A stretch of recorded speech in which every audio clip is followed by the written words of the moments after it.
Hello guys, welcome to our YouTube channel. In this video, we are going to see the part 2 of chapter number 3 Heat of class 7 Science. तो जिन्होंने part 1 नहीं देखा एक बार देख लीजिए जाके. तो let's get started. When water is heated, the water near the flame gets hot. Hot water rises up. The cool water from the sides moves down towards the source of heat. ठीक है, तो जब हमारा water को suppose अगर हमने heat करने के लिए बिठाया तो हम देखते हैं जो वाटर हमारा फ्लेम के पास है वो ऊपर की तरफ आ जाता है. क्यों? क्योंकि वो हॉट हो जाता है. ठीक है, गर्म हो जाता है. तो हॉट वाटर ऊपर की तरफ आता है और जो कोल्ड वाटर है वो नीचे की तरफ आ जाता है. ठीक है, जहाँ पे सोर्स ऑफ हीट होता है मतलब फ्लेम के पास आता है.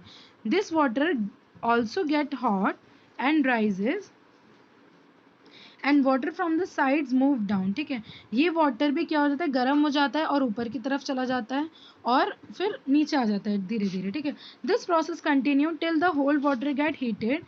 This mode of heat transfer is called convection. ठीक है, और ये जो तरीका है जिस तरीके से पानी गर्म होने के बाद ऊपर की तरफ चला जा रहा है और जो कोल्ड वाटर है वो उसके जगह पे आ रहा है, फिर वो गर्म हो रहा है, फिर ऊपर की तरफ चला जा रहा है, जो कोल्ड पार्ट है वो फिर उसकी जगह आ रहा है, उसी प्रोसेस को क्या बोलते हैं, कन्वेक्शन बोलते हैं. ठीक है, तो how does the heat travel in air. Air में हीट ट्रेवल कैसे होता है. In which direction does the smoke go. किस डायरेक्शन में स्मोक जाता है. ठीक है, तो the air near the heat source get hot and rises. ठीक है, जो हीट सोर्स के पास जो एयर होता है वो गर्म हो जाता है और राइज करता है. ठीक है, the air from the sides come in to take its place. ठीक है, और जो साइड से एयर आता है वो आता है और अपनी जगह ले लेता है. ठीक है, in this way the air gate heated. इसी तरीके से एयर क्या हो जाता है, हीट हो जाता है. ठीक है, गर्म हो जाता है. तो यहाँ पे इन्होंने ऐसे एक एक्टिविटी में क्या किया, एक कैंडल को बर्न कर लिया, एक हाथ इन्होंने उसके ऊपर रख दिया मतलब जहाँ पे फ्लेम जल रही है उसके ऊपर, और एक हाथ साइड में रख दिया. ठीक है, तो ये क्या कहने की कोशिश कर रहे हैं, notice that towards the top the air gate heated bye convection. ठीक है, तो जो हमारा ऊपर हाथ जो एयर है ना ऊपर की तरफ वो किससे हीट हो रहा है, वो कन्वेक्शन की वजह से हीट हो रहा है. ठीक है, therefore the hand above the flame feels hot. On the side, however, there is no convection. The air does not feel as hot as at top. ठीक है, तो क्या हुआ, हमारे जब हाथ हमने ऊपर रखा तो वहाँ पे कौन सा प्रोसेस हो रहा है, कन्वेक्शन हो रहा है. ठीक है, बट जब हमने हाथ को साइड में रखा तो वहाँ पे इतनी ज़्यादा गर्मी फील नहीं होगी, हाथ इतना ज़्यादा गर्म नहीं हो पाएगा क्योंकि कन्वेक्शन नहीं हो रहा है वहाँ पे. कौन सा प्रोसेस नहीं हो रहा है, कन्वेक्शन नहीं हो रहा है. ठीक है, the people living in the coastal area experience an interesting phenomena. ठीक है, जो पीपल कोस्टल एरियाज के साइड में रहते हैं वो एक इंटरेस्टिंग फिनोमेना को एक्सपीरियंस करते हैं. वो कौन सा इंटरेस्टिंग फिनोमेना है, ड्यूरिंग द डे देखते हैं दिन के टाइम पे the land gate heated faster than the water. ठीक है, दिन के टाइम पे क्या होता है, जो लैंड होती है ठीक है वो क्या होती है, वो जल्दी हीट हो जाती है वाटर से. ठीक है, मतलब जो समुद्री एरिया है तो वाटर जो होता है वो धीरे हीट होता है और जो उसके साइड की जो लैंड होती है, ज़मीन होती है, ठीक है, वो जल्दी गर्म हो जाती है. ठीक है, the hot air over the land becomes hotter and rises up. ठीक है, अब क्या हुआ,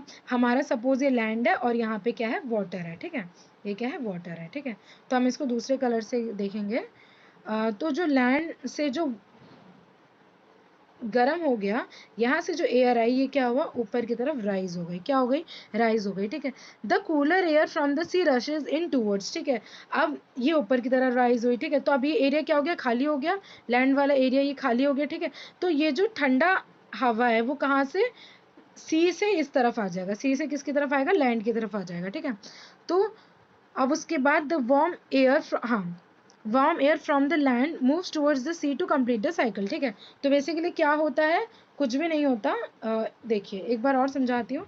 जैसे ये हमारा क्या है, ज़मीन है और ये क्या है, हमारा सी है. ठीक है, ये लैंड है और ये सी है. ठीक है, तो क्या हुआ, जो यहाँ से हॉट एयर आया वो इस तरफ आ गया. ठीक है, और जो सी से जो कोल्ड एयर आ रहा था वो इस तरफ आ रहा था. ठीक है, इसी तरीके से क्या हो रहा था, ये एक साइकिल कंप्लीट हो रही थी. ठीक है, इसी एयर को, the air from the sea is called the sea breeze. ठीक है, जो एयर सी से आई उसको क्या बोला गया, सी ब्रिज बोला गया. ठीक है, to receive the cooler sea breeze the windows of the houses in coastal areas are made to face the sea. ठीक है, तो जो कोस्टल एरियाज में जो लोगों के घर होते हैं, जो उनके विंडोज होते हैं, खिड़की होती है, ठीक है, वो किस तरफ बनाई जाती है, हाउसेस की तरफ बनाई जाती, मतलब सॉरी, सी ब्रिज के तरफ बनाई जाती है, मतलब सी की तरफ बनाई जाती है ताकि वो सी ब्रिज को फेस कर सके, मतलब ठंडी हवा आ सके. ठीक है, at night it is exactly the reverse, ठीक है, नाइट में एग्जैक्टली रिवर्स होता है इसका। The water cool down more slowly that the land, ठीक है, अब क्या हुआ, लैंड तो जल्दी ठंडा हो गया, जो ज़मीन थी वो जल्दी ठंडी हो गई, ठीक है, बट जो वाटर था उसको टाइम लगा ठंडा होने में, ठीक है। So the cool air from the land moves towards the sea, ठीक है, अब जो कूल एयर हुआ लैंड से वो किसकी तरफ चला गया, सी की तरफ, इसी को लैंड ब्रिज बोलते हैं, ठीक है। तो आपको सी ब्रिज और लैंड ब्रिज के बीच में फर्क समझ आया। तो when we come out in the sun we feel warm, ठीक है, जब हम आ जाते हैं बाहर तो हमें सन में जब आते हैं, धूप में आते हैं तो हमें गर्मी लगती है। How does the heat from the sun reach us, अब जो हीट है हमारे तक कैसे पहुंच रही है, it can not reach us by conduction और convection as there is no medium such as air in most of the space between the earth and the sun, ठीक है। तो क्या होता है कि कंडक्शन और कन्वेक्शन से तो हवा हमारे पास, जो कंडक्शन और कन्वेक्शन से हमारे पास सन की रेज आ नहीं सकती, क्यों, क्योंकि बहुत सारे ऐसे पार्ट हैं अर्थ और सन के बीच में जहाँ पे क्या नहीं होता, मीडियम ही नहीं होता कोई, जैसे कि एयर, ठीक है, एयर होता ही नहीं है, ठीक है, तो वो हमारे पास कैसे पहुंचती है, हम देखते हैं। हम तो from the sun the heat comes to us by another process known as radiation, ठीक है। तो हमने इससे पहले कन्वेक्शन देखा था, कंडक्शन देखा था, अब एक और तरीका है रेडिएशन, जिसकी वजह से हमें सन की रेज या सन की गर्मी हमारे तक आती है, ठीक है। The transfer of radiation is transfer of heat of bye radiation does not require any medium, ठीक है, रेडिएशन के लिए किसी भी मीडियम की जरूरत नहीं है, ना हवा की ना पानी की, है ना, किसी भी मीडियम की जरूरत नहीं है। It can takes place whether a medium is present और नॉट, ये हो सकता है चाहे कोई मीडियम हो चाहे ना हो। When we sit in front of a room heater, we get heated by this process, ठीक है, जब हम रूम हीटर के सामने बैठते हैं तो हमें गर्मी लगती है, ठीक है। A hot utensil kept away from the flame cools down as it transfer heat to the surrounding by radiation, ठीक है। तो जो हॉट यूटेंसिल होता है, कोई भी चीज़ जो गर्म होती है, जब उसे हम बाहर रख देते हैं, फ्लेम के पास नहीं कहीं और रख देते हैं, फ्लेम से दूर, तो वो अपना हीट को लूज़ करती है, तो वो उसका क्या प्रोसेस होता है, वो भी रेडिएशन के प्रोसेस से ही हीट को लूज़ करती है, ठीक है। तो हमारी बॉडी भी gives heat to the surrounding and receive heat from it by radiation, ठीक है, चाहे सराउंडिंग से लेना हो हीट चाहे देना हो, हमारी बॉडी भी किस प्रोसेस से लूज या फिर गेन करती है, उस प्रोसेस को बोलते हैं रेडिएशन, ठीक है। All hot bodies radiate heat, ठीक है, जितने भी हॉट बॉडीज होते हैं वो क्या करते हैं, हीट को रेडिएट करते हैं। When this heat falls on some object a part of is reflected, ठीक है, a part of is trans absorb and a part of may be transmitted, ठीक है। तो क्या होता है कि जब हम हीट किसी भी बॉडी पे जब गिरती है, ठीक है, तो कुछ पार्ट में क्या होता है, वो कुछ रिफ्लेक्ट कर देती है, ठीक है, कुछ क्या करती है, कुछ एब्जॉर्ब कर लेती है, कुछ क्या करती है, ट्रांसमिट कर लेती है। अब रिफ्लेक्शन का मतलब क्या होता है कि सपोज इधर से हीट आई और ये रिफ्लेक्ट हो गया, ठीक है, ये रिफ्लेक्ट हो गया सीधे, ठीक है। और एब्जॉर्ब्ड का मतलब क्या हो गया, इसने हीट को सारी को एब्जॉर्ब कर दिया, बिल्कुल ही सब हीट रख ली इसने, ठीक है। और ट्रांसमिटेड मतलब एब्जॉर्ब करने के बाद जो हीट बची उसको जाने दिया इधर से, इसको क्या बोलेंगे, ट्रांसमिटेड। हो सकता है ये एब्जॉर्ब करने के बाद हो या फिर हो सकता है सीधा ये बिना एब्जॉर्बेंस के भी हो, ठीक है, बिना एब्जॉर्ब किए इसको जाने दे, ठीक है। तो ये तीन प्रोसेस हो सकते हैं, ठीक है। तो the temperature of an object increases due to the absorb part of the heat, ठीक है, किसी भी इन ऑब्जेक्ट का हीट कैसे इंक्रीज होता है, क्योंकि वो क्या कर लेता है, एब्जॉर्ब कर लेता है। तो यहाँ पे एक क्वेश्चन पूछा है, why you are advised to use an umbrella when you go out in the sun, क्यों बोला जाता है कि अम्ब्रेला लेके जाना चाहिए सन में, क्योंकि जो अम्ब्रेला जिसका बना होता है, जिस मटेरियल का बना होता है, उसकी वजह से जो सन की रेज है वो क्या हो जाती है, रिफ्लेक्ट हो जाती है, ठीक है। तो kind of clothes we should wear in summer and winter, ठीक है, तो हमें किस काइंड के कपड़े पहनने चाहिए समर्स में और विंटर में, ठीक है। You know that in summer we prefer light colour clothes, ठीक है, समर्स में हम कैसे प्रेफर करते हैं, कैसे कपड़े प्रेफर करते हैं, हम लाइट कलर्स क्लॉथ प्रेफर करते हैं, ठीक है। और विंटर में we usually wear dark coloured clothes, ठीक है, विंटर में हम डार्क कलर क्लॉथ्स पहनते हैं, क्यों, क्योंकि क्या होता है ना, जो लाइट कलर क्लॉथ होता है वो ज़्यादा हीट को अब्जॉर्ब नहीं करता है, ठीक है, वो ज़्यादा हीट को अब्जॉर्ब नहीं करता है, और हमें इन रियलिटी गर्मियों में ज़्यादा गर्मी चाहिए भी नहीं होती है ना, तो हम लाइट क्लॉथ्स पहनते हैं, लाइट कलर के क्लॉथ्स पहनते हैं। बट अगर हम विंटर की बात करें, जो डार्क कलर क्लॉथ्स होते हैं वो हीट को एब्जॉर्ब करते हैं ना, जैसे ब्लैक हो गया, डार्क ब्लू हो गया, ठीक है, ये सब हीट को एब्जॉर्ब करते हैं, और हमें विंटर में क्या चाहिए होता है, हमें चाहिए होता है गर्मी, है ना। तो इसी वजह से हम डार्क कलर क्लॉथ्स विंटर में पहनते हैं, समर में लाइट कलर क्लॉथ्स पहनते हैं।